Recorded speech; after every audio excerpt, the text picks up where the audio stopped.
बैठ जाती हूँ वहाँ, शादी की बात हो रही हो जहाँ। तैयारी हो रही है किसी की बर्बादी की, घर में बात चल रही है मेरी शादी की। मैं जल्दी दुल्हन बन जाना आए, बहुत सताया अम्मा नु हुन सस नु सताना आए।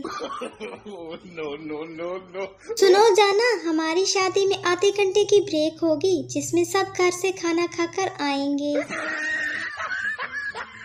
मैं सारी मस्तियाँ इन्हीं के संग करूंगी, मैं अपनी उनको बहुत तंग करूंगी।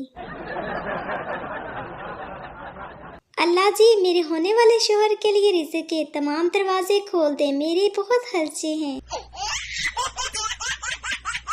या अल्लाह वो लकीर भी हथेली में डाल दे जो उसे मेरा कर दे। महबूब तो सबके होते हैं, बेमिसाल तो सिर्फ मेरा है।